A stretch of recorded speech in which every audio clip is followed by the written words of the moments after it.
Kumusta po kayo? Bago po ang lahat, first things first.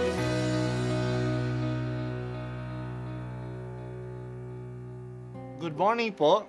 Sinisimulan po natin ngayon ang first things first.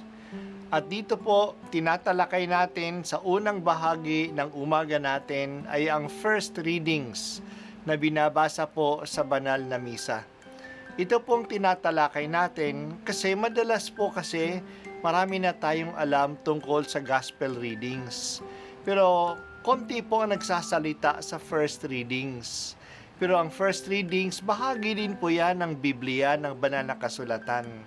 Kaya susubaybayan po natin ang mga first readings, basahin po natin at kuminsan kailangan ng basahin ng 2 o 3 beses bago maintindihan kasi hindi po tayo familiar sa mga istorya at sa mga kaisipan na tinatalakay dito.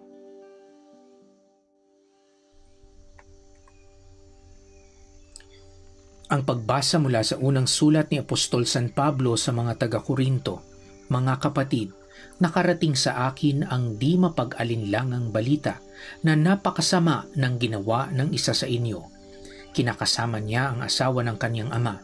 Kahit ang mga pagano'y di gumagawa ng ganyang kahalayan at nakukuha pa ninyong magmalaki, dapat sana'y mahiya kayo at tumangis at itiwalag ang gumagawa nito. Bagamat wala ako riyan sa katawan, nariyan naman ako sa espiritu, kaya't parang nariyan din ako. Dahil dito, ang gumagawa niyan ay hinahatulan ko na sa ngalan ng Panginoong Hesus. Ako'y kasama ninyo sa espiritu sa inyong pagtitipon, at sa kapangyarihan ng ating Panginoong Hesus, ibigay ninyo kay Satanas ang taong iyan upang mapahamak ang kanyang katawan at nang maligtas ang kanyang espiritu sa araw ng Panginoon. Hindi kayo dapat magpalalo. Hindi ba ninyo alam ang kasabihang na paaalsa ng kaunting lebadura ang buong masa? Alisin ninyo ang lumang lebadura, ang kasalanan, upang kayo'y maging malinis. Sa gayon matutulad kayo sa isang bagong masa na walang lebadura. At ganyan nga kayo, sapagkat naihandog na ang ating korderong pampaskwa, si Kristo.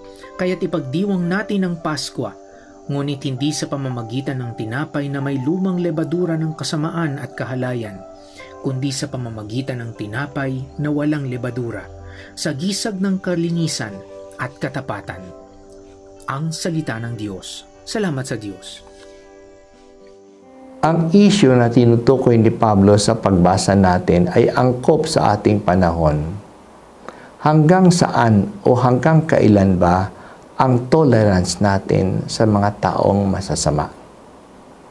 Pababayaan na lang ba natin ang mga gumagawa ng masama? Nabalitaan ni Pablo na isa sa mga Kristiyano ay nakikisama sa asawa ng kanyang tatay. Ibig sabihin, inaasawa niya ang kanyang stepmother. Na-shock si Pablo. Hindi nga ito ginagawa ng mga pagano. Mas lalong na-shock si Pablo nung wala siyang reaksyon na narinig sa mga Kristiyano. Hinayaan na lang nila o baka naman pinahihintulutan pa nga nila ang kasamaang ito. Hindi ito matanggap ni Pablo. Hinatulan na ni Pablo ang ganitong masamang relasyon at hinikayat niya ang mga Kristiyano na ibigay na kay Satanas ang taong yan. Ito ay ang excommunication.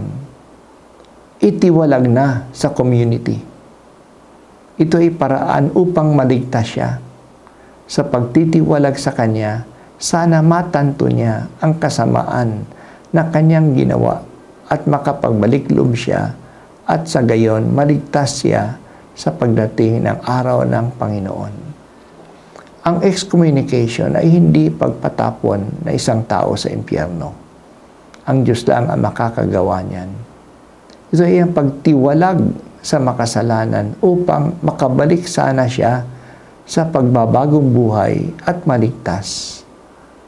Ipinapakita ng pagtitiwalag sa Kanya na talagang mabigat ang sitwasyon niya, na kailangan siyang magbago. Isa pang dahilan na ang taong ito ay itiniwalag dahil sa anumang kasamaan ay nakadadamay sa iba. Mas lalong kakalat ang ganyang kasamaan. Ang kasalanan ay tinutulad sa libadura. Ito'y nagpapaalsa sa buong masa. Nagpapadami ito ng kasamaan na iimpluwensyahan ang marami. Kaya nga ang mga Kristiyano ay nihahambing sa tinapay na walang libadura na kinakain natin sa piyesta ng Paskwa. Sila ay dapat dalisay na hindi nagdadala ng pagkalat ng kahalayan at kasamaan sa komunidad.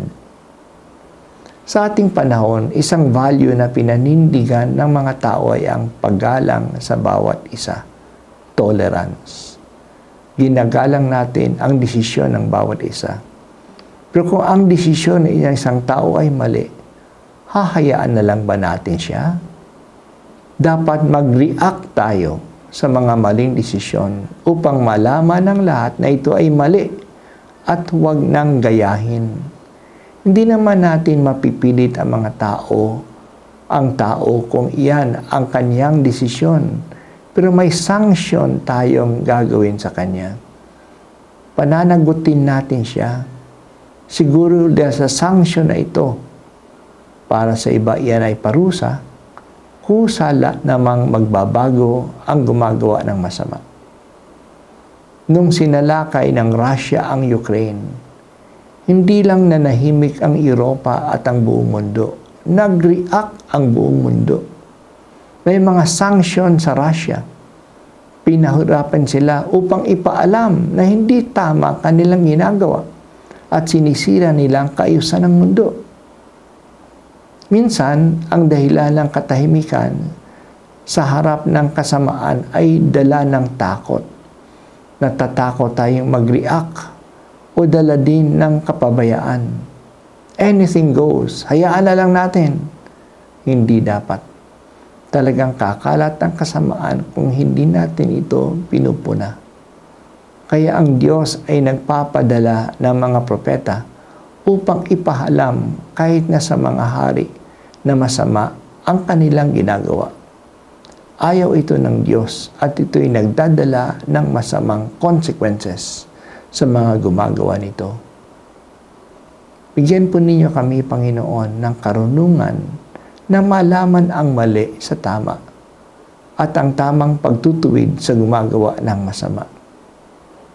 Tulungan din po ninyo na bigyan ng biyayang pagbabagong buhay ang mga gumagawa ng kasamaan.